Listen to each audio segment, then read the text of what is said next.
Good morning. My name is Dawn Wise, and I'm the Executive Director of the Lynchburg City Schools Education Foundation, and welcome to the 19th Annual Breakfast with the Superintendent.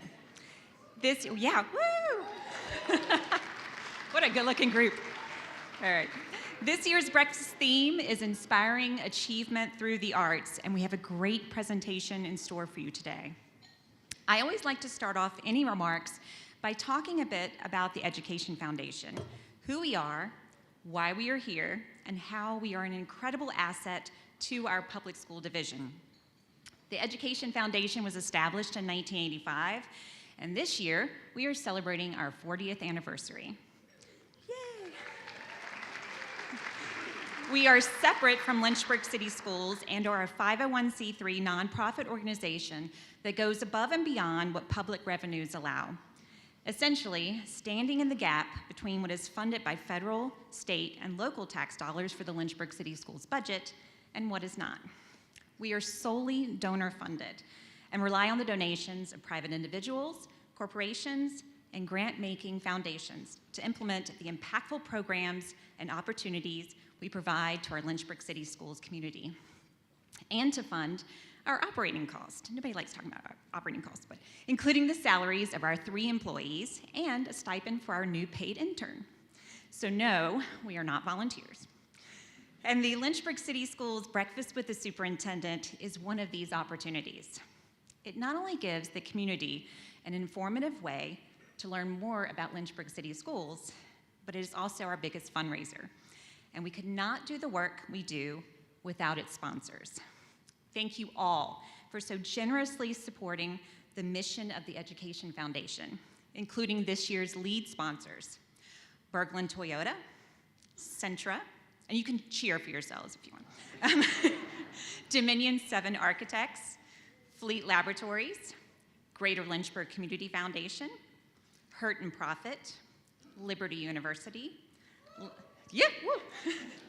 Lynchburg Beacon of Hope, MH Masonry, Warren Giles, University of Lynchburg. Next time we'll have a cheering competition, and US Pipe. Yeah. Woo. We also thank our 27 table sponsors for investing in this breakfast and supporting our initiatives along with the other businesses, organizations, and individuals joining us today. Please take a few moments to read through our list of sponsors in the program, and they will also be scrolling through the slideshow during the breakfast, and consider securing the services of these organizations who work hard to support public education in so many ways. Our work would also not be possible without the support of the Education Foundation's Board of Trustees. In my 20+ years in the nonprofit world, this volunteer board, y'all gonna make me cry. This volunteer board is a working board like I have never before witnessed. They're always ready to serve and give countless hours to our work, going above and beyond merely attending quarterly board meetings. At this time, with the Lynchburg City Schools Education Foundation Board of Trustees, please stand to be recognized.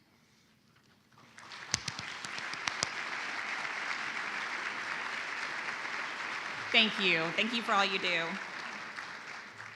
Before we start with our program, I would like us to all take a moment to recognize Dr. Crystal Edwards for her 6 years of tremendous leadership as the 13th Superintendent of Lynchburg City Schools, and the first woman to hold the position in the 150-year history of the division.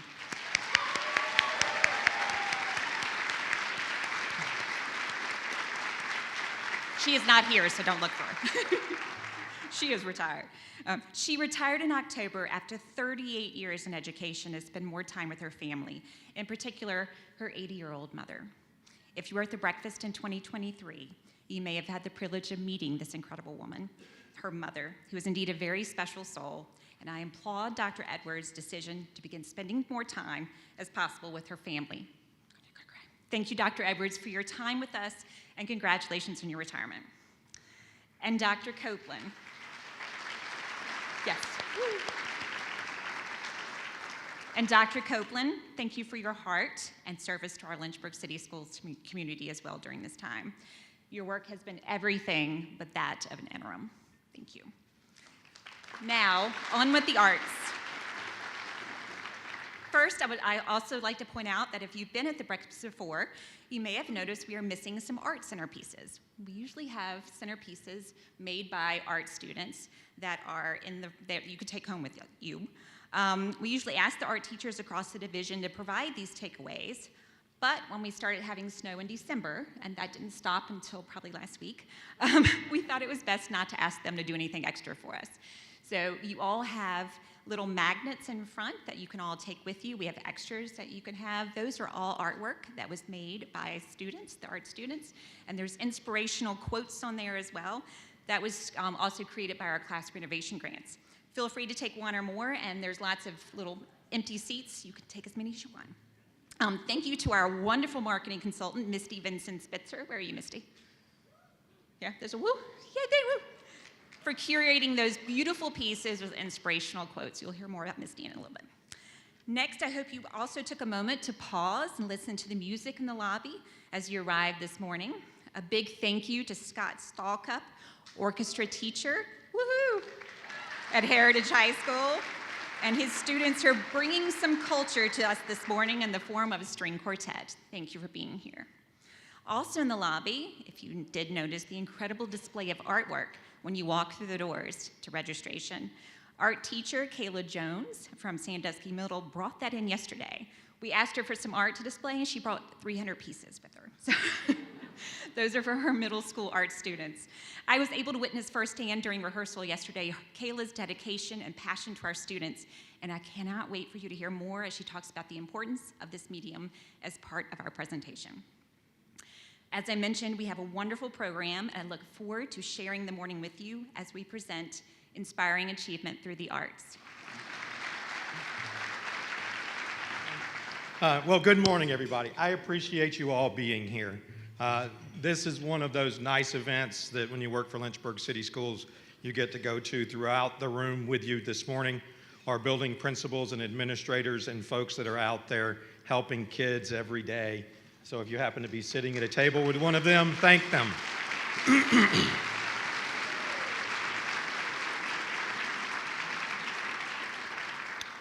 Your continued support of the Lynchburg City Schools Education Foundation is one of the things that makes this city special. Before we begin, I'd like to recognize a few folks that are here. We have our school board members. We're just going to do the wave thing. We're not going to do the stand-up thing because everybody's still eating. We've got folks from the city manager's office and city council, and I think are down in this area. Winter called me on my way in and said he wasn't going to make it because of a previous engagement. We've also have folks from the police department, the fire department, the sheriff's office, economic developments here somewhere in some aspects. There's Smarjette over there.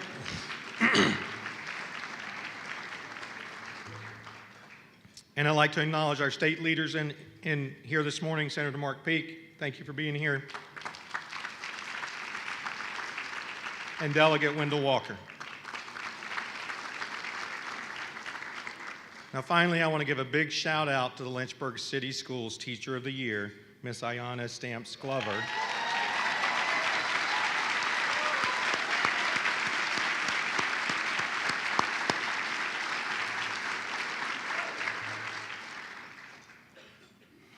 This morning, you're going to hear from some amazing people about some incredible things that are happening at Lynchburg City Schools. So as you've heard, today's theme is Inspiring Achievement Through the Arts. The arts are a critical role in the lives of our students. They enrich learning, spark creativity, help students discover their voices. At LCS, we're committing to providing a wide range of access to truly amazing artistic opportunities, both in the classroom and out of the classroom.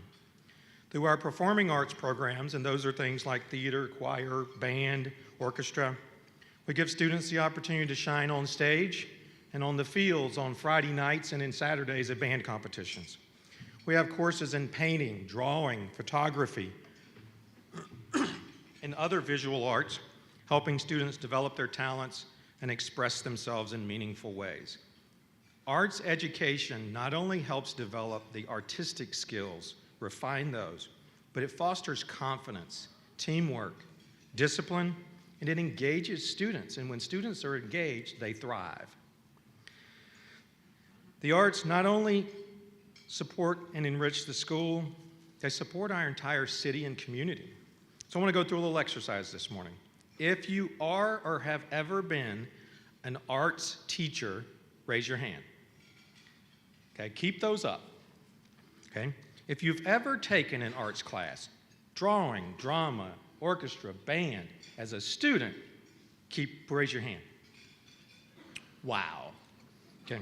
I think we've got everybody at that point, but the last part was going to be if you've ever attended a school concert, a theater event, or something like that, I would ask you to raise your hands. But I think we've got 100% participation here, and that the arts have touched everybody in this room at some point, either individually, you've supported your child, you've supported your neighbor's child, you support your friend.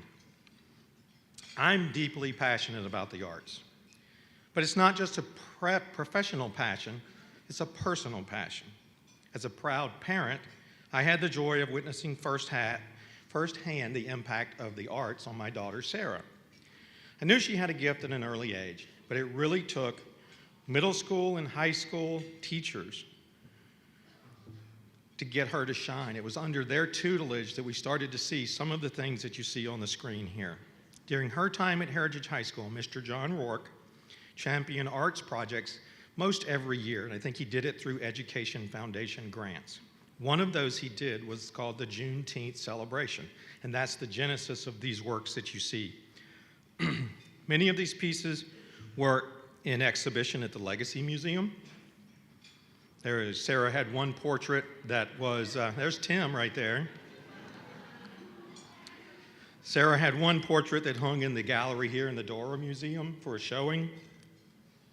This amazing project at Heritage High School connected our students to the community and the history through art. It was an amazing thing to do.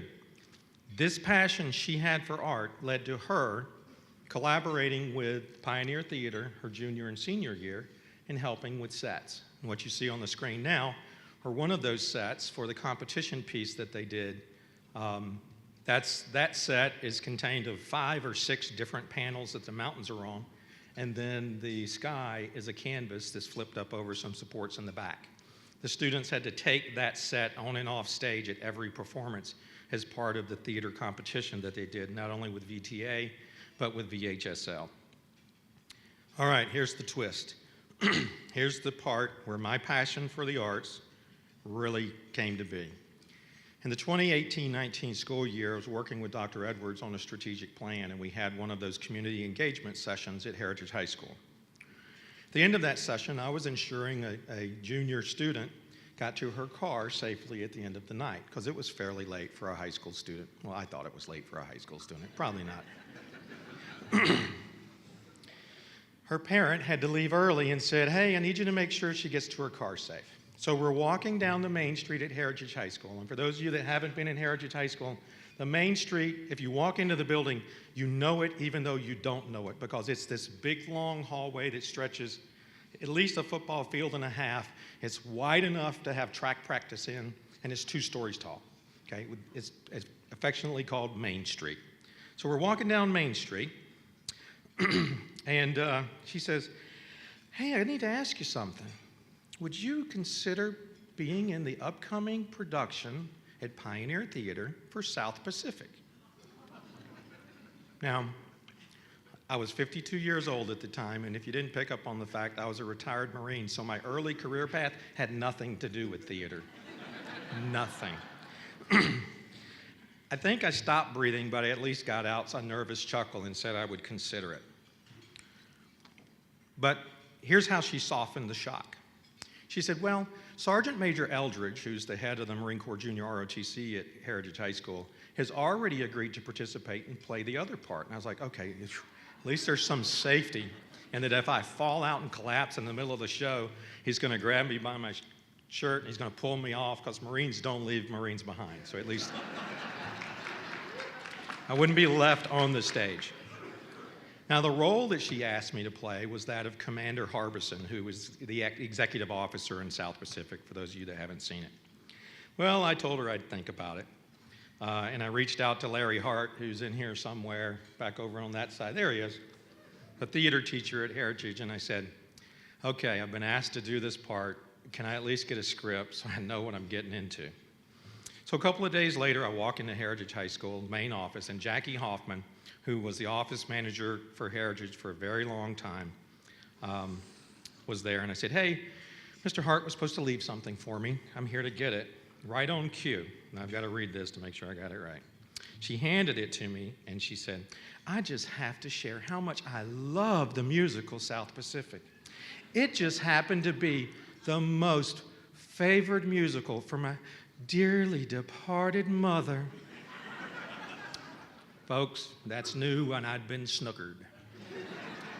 This had been a setup since the beginning, but they executed it flawlessly, okay? And the interesting thing is, to this date, I don't know who all was in on it. Now, I know the student was, and I figure the student's parent was, and obviously Mr. Hart was, but it's got to go deeper than that. But needless to say, I accepted the role. That's where I learned my first lesson about what I affectionately call theater kids, okay? They are some of the most accepting group of students you will ever interact with.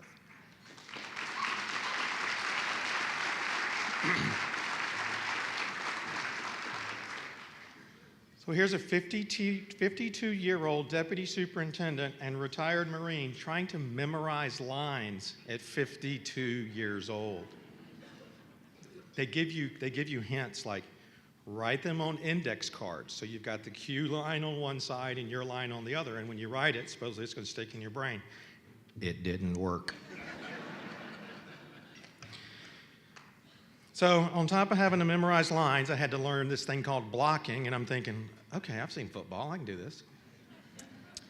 Then you have to not get in the line of sight of the other actors as you turn on stage, and you have to turn the correct way because you never want to show your backside to the audience. With all of that combined, my whole goal was not panic, run off the stage screaming, and just get through the show. The closer we got to opening night, the more nervous I got. Now, at this point, a student stepped in and said, hey, I'd love to run lines with you. It'll help you out. And that's where two people get together, and they're playing both parts of the scene. They're playing another part, and they're helping you. I was so relieved when she did that. And then I found out that the director, Larry Hart, was very concerned I was going to screw it up.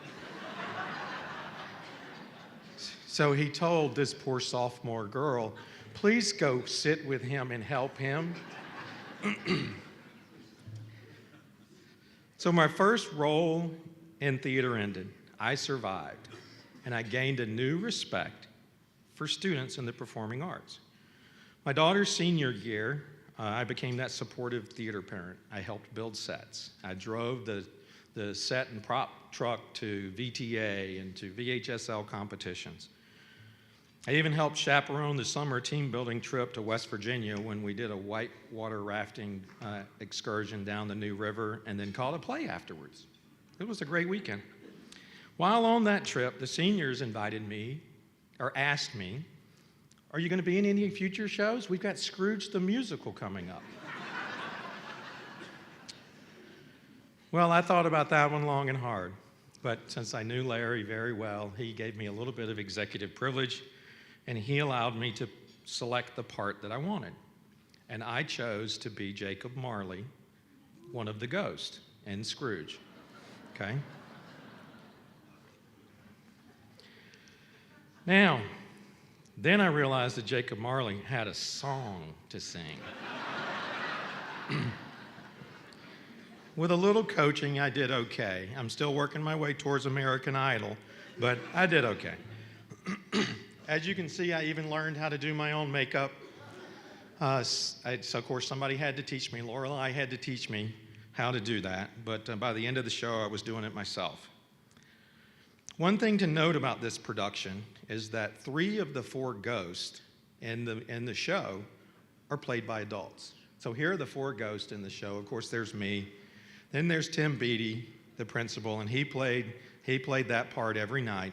And then the one on the far left as you look at the screen, is Ron Profit. He was, at that time, the principal of Lincoln Middle School and had been the associate principal at Heritage High School. And that role changed every night. A different adult took on that role because it was non-speaking. They had a mask on.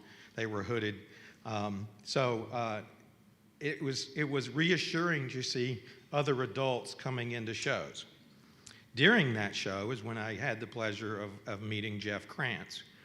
He played a part of Mr. Fezziwig and had to dance in the show and sing a song. But that has led to a long-term friendship and business partnership because we're the owners of Trident Services. So at the conclusion of Scrooge, Jeff said, "Hey, Renaissance Theater is going to do a production of MASH." And I looked at him and I'm like, "Really? Uh-huh."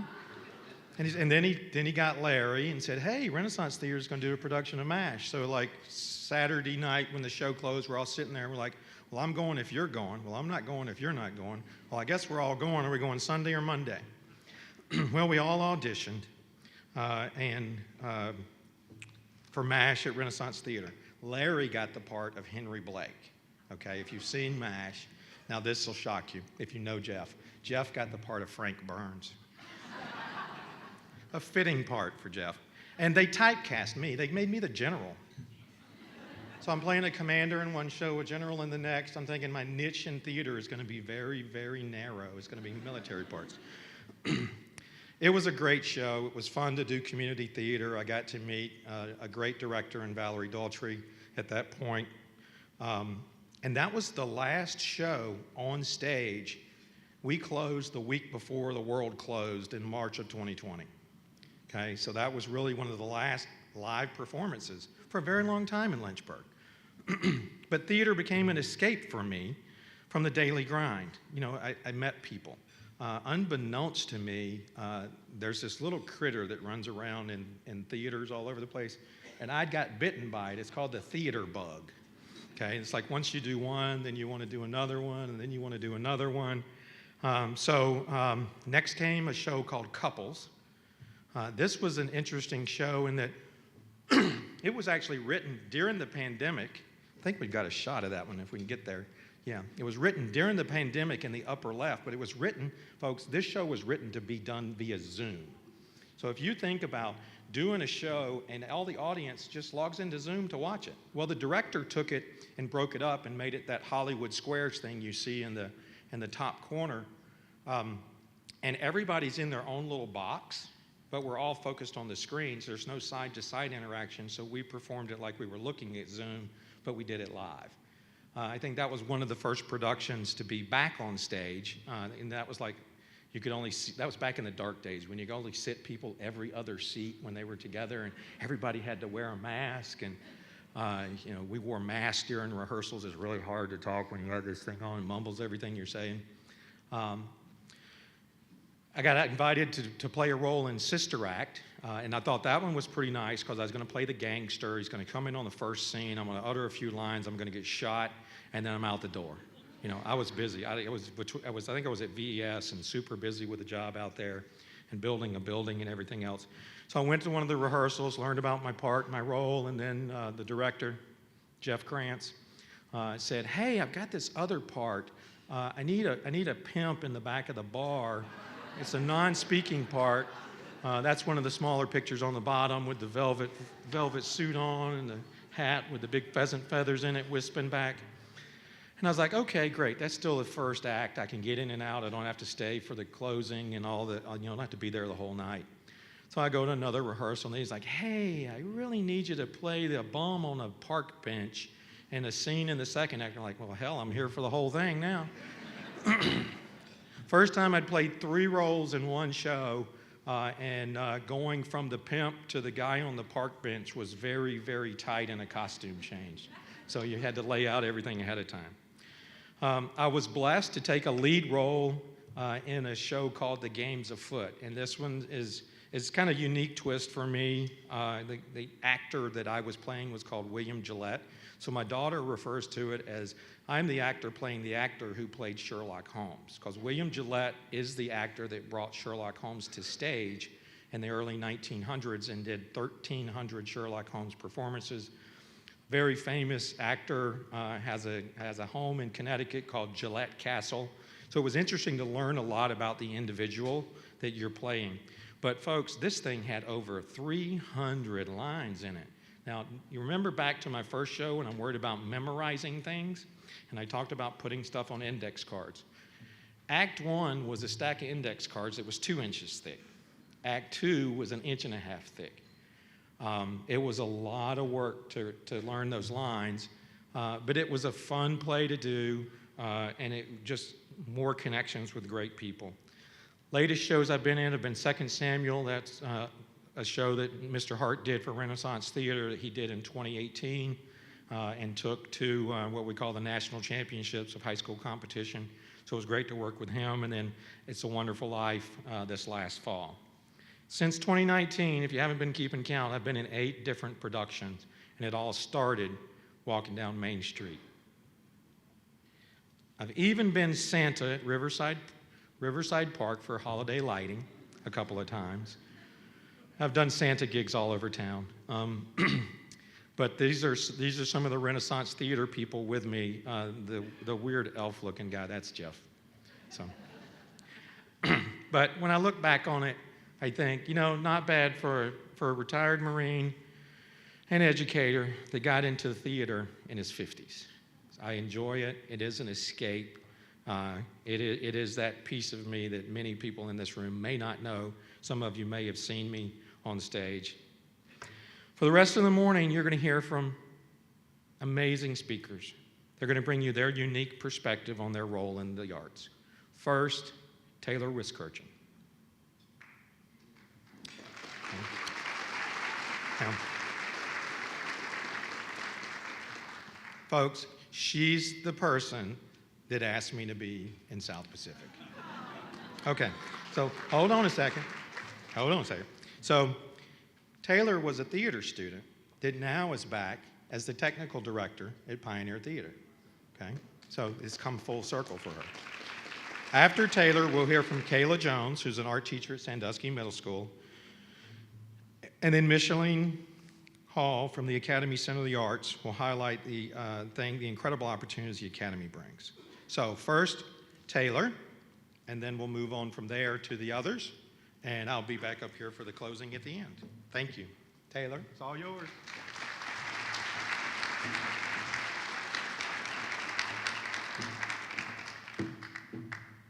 Good morning. My name is Taylor Wisskirchen, and I am incredibly honored to speak to you today. It is my pleasure to say that I am a product of Lynchburg City Schools. I am the great-granddaughter, daughter, and niece of LCS educators, a graduate of Heritage High School, class of 2020, and am presently the technical theater teacher at my alma mater. Today, as I have the privilege of speaking before you, I find myself reflective of the many experiences, teachers, and mentors from LCS that have been so influential in shaping the person who stands before you. While there are many educators who have influenced my life, there remains an old adage that still rings true. There's no greater teacher than experience, and Lynchburg City Schools afforded me many experiences. February 2016, my 8th grade year in Pioneer Theater was presenting Ragtime the Musical. Numerous faculty members, including my mom, were cast as the immigrants and other ensemble members, as well as Heritage High School's very own principal, Mr. Tim Beatty, who was cast as Booker T. Washington. I had the privilege of supporting my mom backstage, and one evening when the grip who operated the curtain was out sick, I got to step in, and as I opened the curtain, I experienced the magic of theater firsthand. From that moment on, I was hooked. My experiences only grew when I was in high school. As a freshman, I had the pleasure of being in Mr. Hart's Introduction to Theater class. On the first day of school, he introduced himself as Ludicrous Larry. But he quickly became Biff, and I found myself spending more time in the theater than at home. During the course of my high school career, Pioneer Theater produced nearly 30 shows, providing students with the opportunity to learn from many guest directors and professional technicians working in the arts. Opportunities were never ending, including attending the Southeastern Theater Conference in Mobile, Alabama, my sophomore year after placing first at the Virginia Theater Association's conference. I witnessed the Lynchburg arts community rally for us to help raise funds for the trip. A documentary-style video Austin Journey created for this experience still brings tears to my eyes, remembering the profound impact our show, 2 Samuel, had on our audiences. Even the show's playwright herself, Pamela Parker, traveled from Atlanta, Georgia, all the way to Lynchburg to see our show. Now that was an empowering experience. Experiences continued as Mr. Hart led a student trip to New York City, where we saw 3 Broadway shows, toured Radio City Music Hall, and immersed ourselves in the city's energy. That experience ignited a passion in me to bring that same energy and creativity back to our stage. With many teachers and staff, including Dr. Ben Copeland, chaperoning the trip, I remember feeling supported in my big dreams. A defining moment for me during my junior year was when I was given the opportunity to student direct Nevermore. Working in the theater in this capacity with the mentorship of Mr. Hart opened my eyes to the possibilities after high school and solidified my desire to continue working in the arts. Other experiences with Lynchburg City Schools certainly helped shape me as well.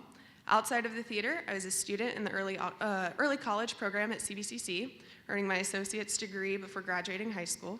I also participated in the Teachers for Tomorrow program and completed a 6-week internship at Sheffield Elementary School. I swam on the girls' swim team, was a member of the National Honor Society, coached a Girls on the Run team at TC Miller, and had the privilege of working alongside countless teachers and mentors who helped me prepare for life beyond high school. All of these experiences have supported my journey to becoming a teacher. After graduating from Heritage in 2020, I became an instructional assistant at Perrymont Elementary while earning my bachelor's degree online from Old Dominion University. Finding old books with my great-grandmother's name in them from when she taught at Perrymont made it extra special. In the winter of 2022, I started an after-school theater program for 25 students at Perrymont. Mr. Hart invited us that year to perform in Pioneer Theater's production of The Wizard of Oz. It was nothing short of magical seeing those elementary school students take the stage for the first time. In 2023, I was hired full-time at Heritage as the technical theater teacher. Stepping out of the elementary school classrooms, I wanted to find a way to continue to inspire our LCS youth. I started an annual week-long theater camp for LCS 3rd through 5th graders. Our high school students serve as counselors, directors, choreographers, technicians, and more to lead our elementary students in producing a show. Last spring, our students produced Honk Jr. This summer, they will be presenting Finding Nemo Kids. I encourage you to come see the magic they create in June. As a teacher, my goal is to encourage students to try something new. During my time as a teacher at Heritage, Mr. Hart and I have strived to find ways to inspire and engage our students. We have performed at SETC in Mobile, Alabama, the Animation Festival at the Academy Center of the Arts, and for all LCS 8th graders on our annual theater day. They have attended Randolph College to take workshops and learn about opportunities to further their education after high school. In a few weeks, the Lynchburg Education Foundation is sponsoring a combined trip with Heritage and Glass students to the American Shakespeare Center to see The Comedy of Errors. Mr. Hart's favorite vocabulary word is drama. I often hear him telling students that drama means to do. Lynchburg City Schools arts are the epitome of drama, and that there is an endless stream of opportunities for students to do. The teachers and leaders of Heritage High School provided me with countless opportunities to grow. Chief among them is Dr. Copeland, or Dr. Ben, as we affectionately called him. I first met Dr. Ben in the summer before my freshman year of high school when he was the deputy superintendent. My mom was serving on the school improvement team with him as he was overseeing the construction of the new Heritage High School. I love to brag that I was the first freshman to enter the new HHS, having toured the building with Dr. Ben that summer. Ever since that day, Dr. Ben has been one of my greatest mentors. As I graduated from Heritage, he gifted me a pen that he had made as a thank you for my contributions to the theater program at Heritage. That pen has since traveled with me to every job interview, serving as a constant reminder of the love, guidance, and support I felt as a student in Heritage's theater program. I want to take a moment to thank Dr. Ben for all he's done for me. Your leadership and support have made all the difference in my life. I'm sorry. Thank you for believing in me and for helping me become who I am today. I strive every day to be the kind of educator you have modeled for me. The arts programs in Lynchburg City Schools helped shape me into the individual I am today. Just as my family members modeled for me, I strive to give back to our community and provide opportunities for the students in our community to thrive in the arts. gain confidence in new skills, and explore the world of theater. Dr. Ben, the staff of Heritage, mentors in the theater department, and the other countless educators that have poured into me over the years have guided my decisions, encouraged me to keep pushing the limits, and have been the support system I needed to keep striving for greatness. Our Lynchburg community is special. Our students thrive when presented with opportunities to become their best selves. Pablo Picasso once quipped that every child is an artist. The problem is how to remain an artist once the child has grown up. But through a wealth of experiences and opportunities, along with the guidance of exemplary teachers and mentors, I'm thankful that Lynchburg City Schools resolved that problem for me. Thank you for having me today. Now, please welcome Ms. Kayla Jones to the stage.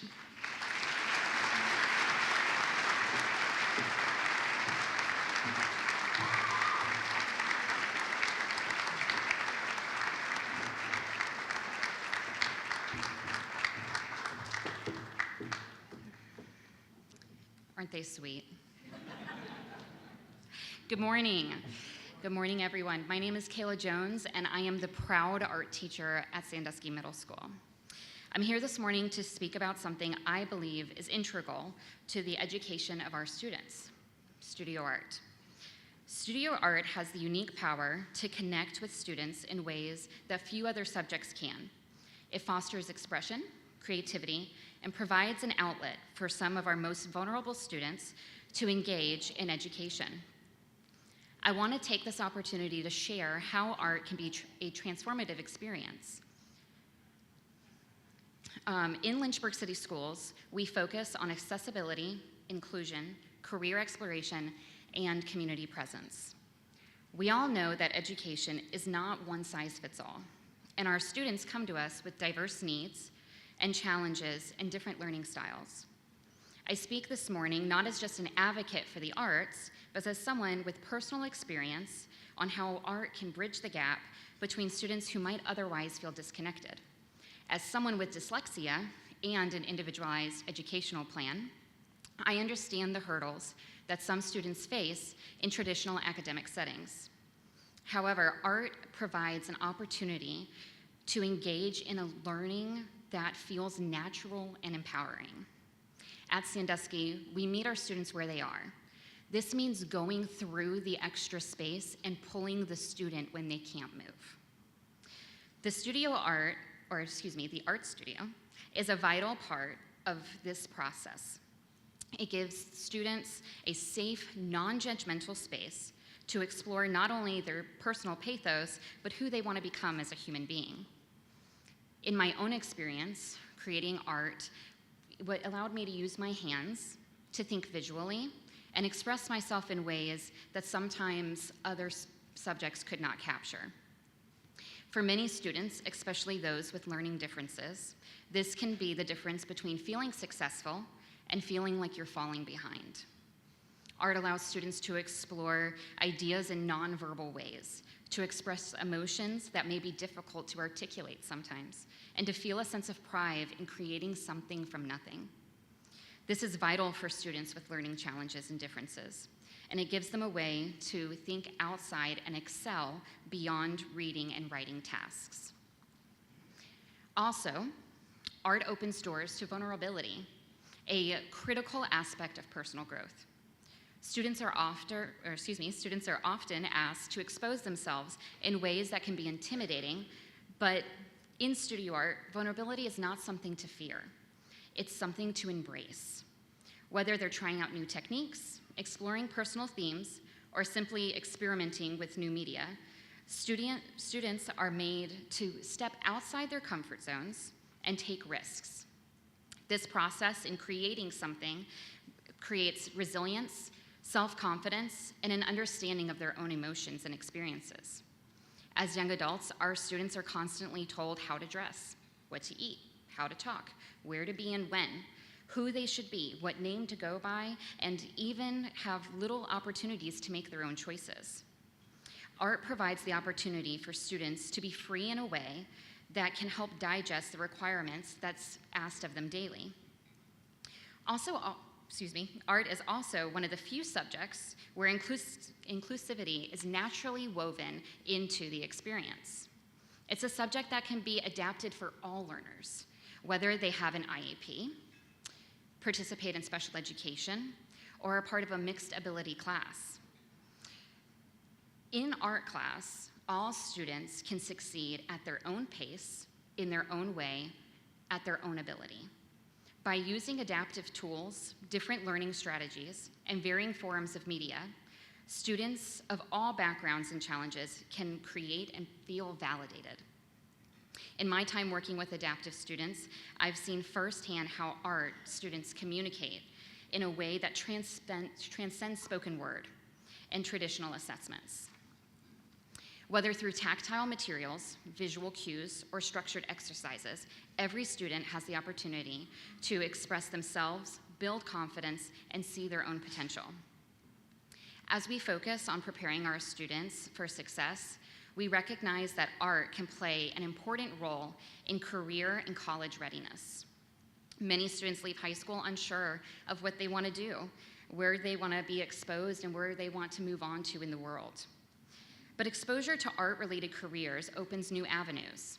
Whether through art education, graphic design, or visual communication, art provides both a skill set and a mindset that are essential in today's rapidly evolving world. At Sandusky, our students participate in a business project where they design promotional material for local events and collaborate with the Lynchburg Humane Society to create graphic design to advertise their adoption efforts. This kind of experience connects students with real-world applications for their skills, while also teaching them about collaboration, marketing, and entrepreneurship. Students gain exposure to career opportunities they may not have considered and learn how art can become a viable source of income. Beyond the classroom, the art program provides invaluable opportunities for students to connect and contribute with our local community. Art gives students the chance to showcase their work in a variety of settings, from school events to community fundraisers to art shows. For instance, events like the Cultural Arts Night and Studio Art Auction fundraiser, students have artwork auctioned. This gives them a tangible sense of how their artwork has value and can impact their community. Moreover, our students have the opportunity to participate in professional experiences, such as the Academy Center of the Arts art show, which happened last night. We have Zoom meetings with artists from Disney who educated students on the process of becoming a storyboard artist. Students from University of Lynchburg have met with our students and spoken not only of the process of being accepted into a collegiate art program, but how college prepares students to be successful professionally and in their art community. Our students have volunteered to make creations for veteran ceremonies, recital gifts for Brushwood School of Dance. These experiences are not only a showcase of their talent, but they are about students stepping out of their comfort zone and into the world with confidence, receiving feedback from experts, and being part of the cultural fabric of our city. I'd also like to highlight some of our wonderful examples of how Sandusky's art programs have already impacted our students.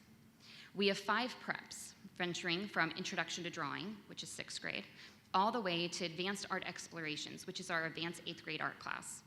These students have been involved in creative projects like face painting for local festivals at Perrymont Elementary and Camp Kumbaya, and creating painted rocks with positive affirmations for a kindness garden at Sandusky Elementary School. Fostering a sense of pride in their work and in their community is pivotal for their success as a student and as a community member. Additionally, Lynchburg Water Resources has partnered with students to create art that promotes environmental awareness, and the YWCA has collaborated with students designing meaningful visual content highlighting social justice issues such as domestic violence.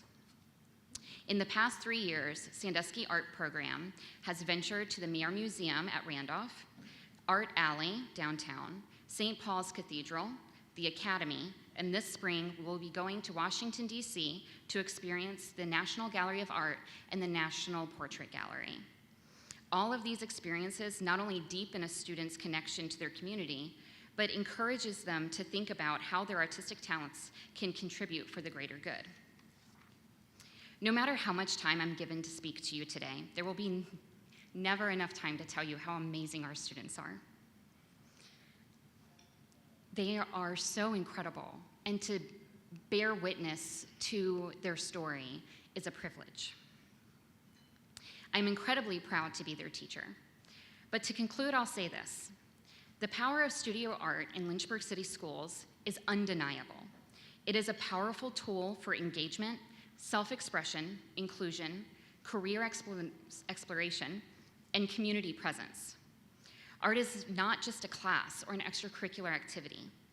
It's an essential part of a student's educational journey. By investing in and supporting studio art programs, we are not just teaching students how to draw, paint, or sculpt. We are teaching them how to engage in the world around them, how to take risks, and how to embrace their vulnerability, and how to contribute to their community in meaningful ways.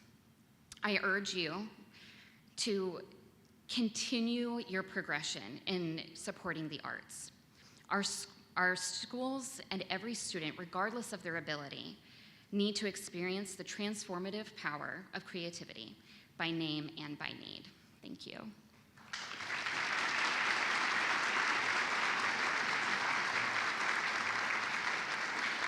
I would now like to introduce and welcome Michelline Hall from the Academy Center of the Arts.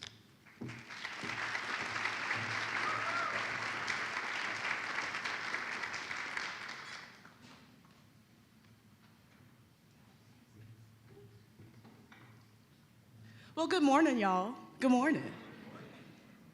Good morning. Okay, that's much better, because y'all gotta talk to me. So, I'm Michelline Hall. I'm the Chief Programming Officer here at the Academy Center of the Arts. Let me first, before we get started, I'm gonna let you know that I promise I'm very professional, but I'm also very laid back, and I just like to just talk to you guys like we are friends in my living room, all right? So, first of all, I just wanna give a shout out to my awesome boss, the CEO, Jeff Kirshner, because he's the bomb.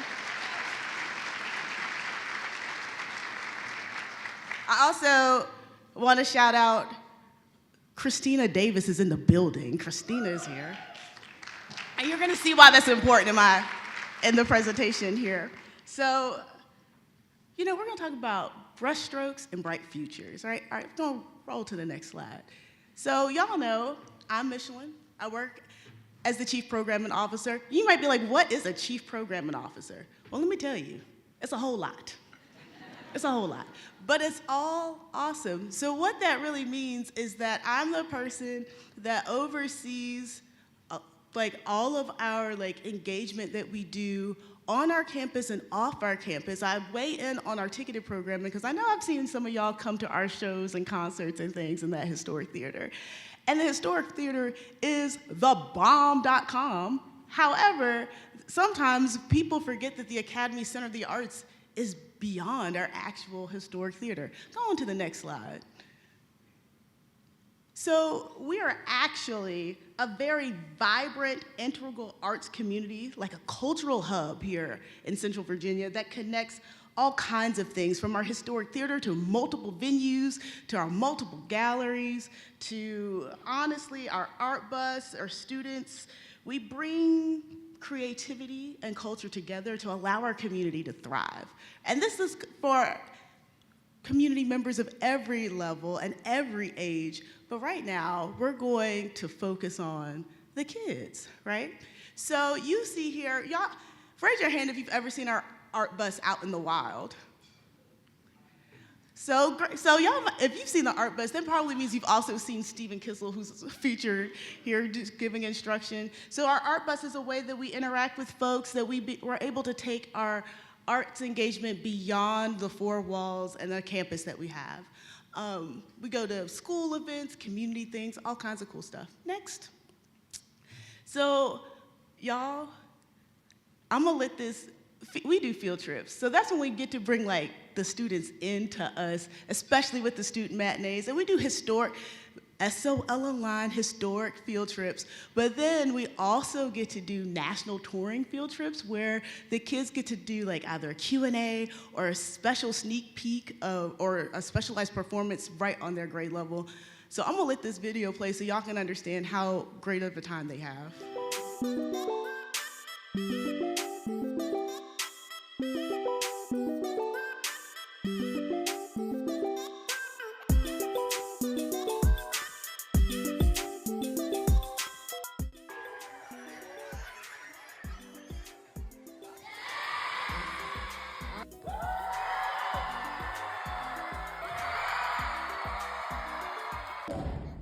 You're right. Now here at Step Africa, we like to spice things up a little bit. You know what I mean? You're right. Reach up around the world. I love to freeze. Brothers and sisters. Yes. Brothers and sisters. Yes. Brothers and sisters.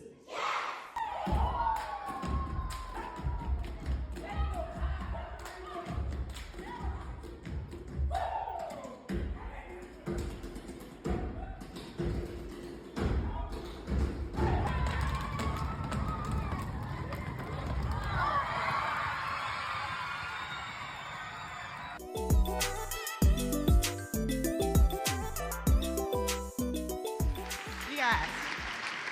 So that was, if you didn't know, that was Sandusky and T.C. Miller. We had their, I think, 3rd through 5th graders come for that particular one in February. Y'all, when these kids come, it is the highlight of my day. The buses coming in, them lined up to come into our facility, because it means that they recognize the facility, they recognize the academy is their home, and it's a part of their community. And some of them will tell me stuff like, we were just here and we were in Seussical with youth theater, or we did this thing. Thank you for letting us come to your place. I'm like, well, thank you for coming to your place. So it's so important that kids get to see and meet like real living, breathing artists, right? So another way that we're allowing kids to see real living, breathing artists is through our Artist in Residence program.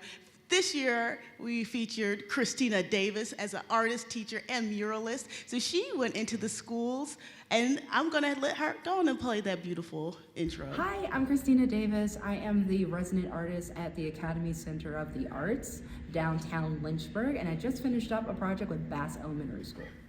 So I'm gonna highlight right now her work that she did. You might be like, what is the Artist in Residence program? Well, basically, it is where we connect students with professional, living, breathing artists, connecting them with immersive, hands-on, SOL-aligned arts education. And through this initiative, we're able to support self-expression. We foster collaboration through community-based projects. And then we also get to integrate the arts with academic learning goals, right? So while we were at Bass, we got to be there for 4 weeks. When I say we, I'm using the royal we because Christina was out there for 4 weeks. And it was the best 4 weeks of our life because we had snow days, we had school delays. It was awesome. But you know what? It actually was awesome because we were able to create and complete this really neat project. Go ahead and play the video so she can tell you in her own So words. at the Bass Elementary School, we were able to do an entire workshop where we finished one mural together with a group of 22 students. All 22 of the students came up with the idea for the mural. They learned different techniques for painting, and then as a team put the mural together. And not only that, they were able to install their project inside of their library, so that way their work would be on display for all their peers to see as well. And the best part about the entire process with this workshop is that the students actually got to finish a project, but they also got to create a meaningful project that said something about their community and why they were there learning about art and why public art is so important inside their city. Most of the students were already aware of other public art projects, had seen murals before, and so it had a very meaningful and impactful way of using art in more than just a way to just say a message about yourself, but also a message as an entire student body. So the reason why this matters, it is so helpful to eliminate inequities in access to project and process-based learning.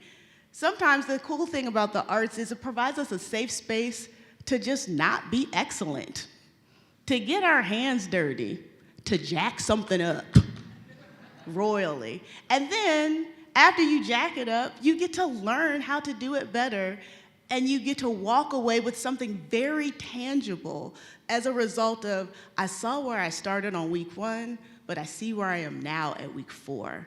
And the arts are a fun, safe, expressive way that allows us to do that. I also just feel like it's good for humans to do some art classes every now and then, to step outside of your comfort zone, to learn how to throw clay and pottery and mess it up with everybody else around you and laugh about it together and be able to track your growth, because you get to see that I think humans, one, we're made to create things, but two, there's something about creating with your hands, building community inside of theater.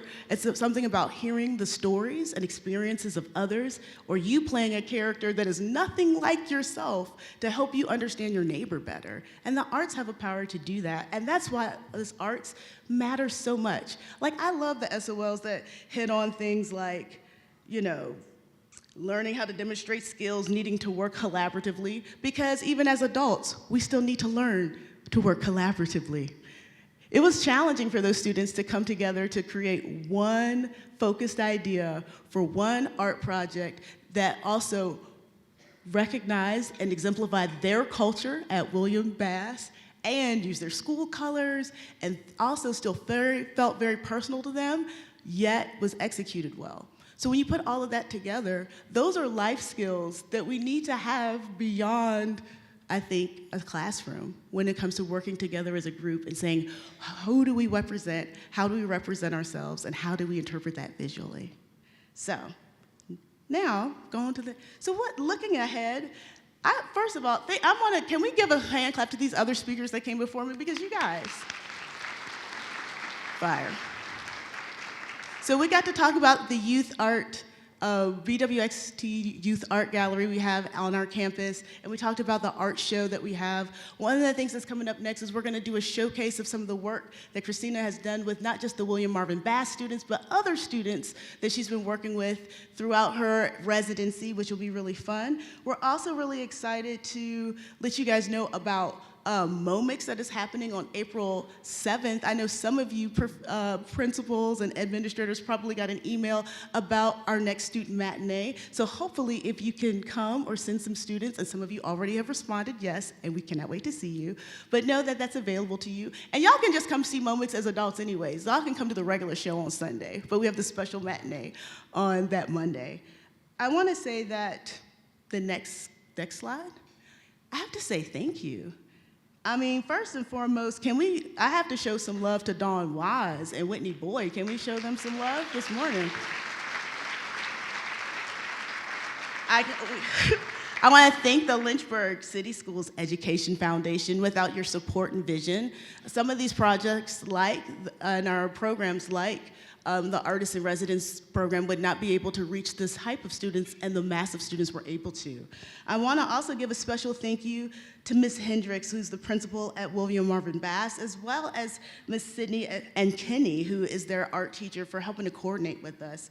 I want you guys to know that your dedication to the arts and how it impacts students who become adults, who become leaders in the community and families of their own, is so important. And we are so deeply grateful, profoundly grateful for the way that you've supported this community and the arts in it. Thank you so much for your time.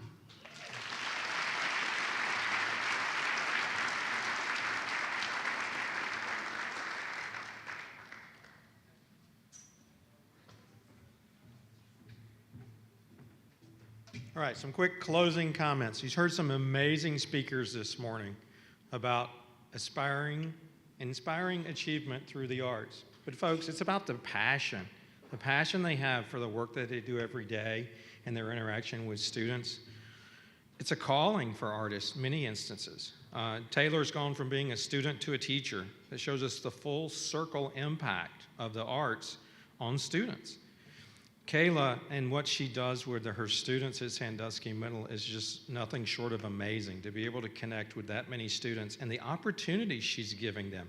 I mean, they're going to Washington, D.C. as middle school students, and they're going to the National Gallery. That's an amazing trip. And then what goes on at the academy and connecting with our schools. Those stories are part of what makes this city such a great thing. Now, if you're looking for something to do in the coming weeks, or tonight at 5 o'clock, R.S. Payne 5th grade will be doing a concert featuring the Dragon Drummers Drumline. That's at 5 o'clock at R.S. Payne. The Lynchburg City Youth Art Show is currently at the Academy. Heritage High School will be doing Peter and the Starcatcher. It opens April 4th. And EC Glass on May the 1st will open Footloose. I think there's something about 5 degrees of Kevin Bacon, and he was in Footloose, so we'll see how that comes out in the show. But those are some of the things that are coming up just between now and the end of the year that I wanted to highlight, but there are amazing things that occur every day. I want to thank you all for being here. I want to thank the supporters of the Education Foundation. This concludes the program. Have a great day. Wait, she's got something to say. So it's not here in my book. I'm going to be really quick. So, thank you so much. I'm going to cut all my remarks really quick. I just want to say thank you to Dr. Copeland, to Taylor, to Kayla, to Michelline for their incredible presentations today. I'm going to skip all my thank yous because you know I love you, and I'll give you a big hug later. I want a couple announcements really quick because we're like 10 minutes over. Tomorrow is Pi Day, 3/14. We are once again partnering with Texas Inn and Heritage High School. Heritage High School grad Dave Saunders now owns all the Texas Inns. So go to Tea Room, get some pie, and if you want to get something else later, that's fine. Get some pie. Every piece of pie purchased, all the money comes back to the Education Foundation. So go get some pie. We are also proud to be the presenting sponsor of the Lynchburg Symphony Orchestra's Homecoming Virgil Moore concert on May 17th. There's posters out there. You can also, where's Ula? Ula. Go see Ula and get tickets for that. We're the presenting sponsor. We're excited. Virgil Moore is a product of Lynchburg City Schools and is currently at Juilliard. So we are excited to be part of that. And we are also launching a pencil drive. Where's Tracy Baker? Tracy Baker. She is our Director of Operations. If you would like to do a pencil drive at your business, please do so. We have our Tools for Schools warehouse where teachers get to shop for no-cost school supplies. And we have those donations that we've raised money for, and physical donations as well. So pencil drive. See Tracy Baker about that. Like and follow us on social media. Grab some literature. If you want to donate, Tracy Baker will also take your money. There's also a QR code on your program and your insert, so you can also just easily donate from your phone. And I leave you with this quote from Picasso. Art washes away from the soul the dust of everyday life, and we hope it washed a bit of dust from your soul today.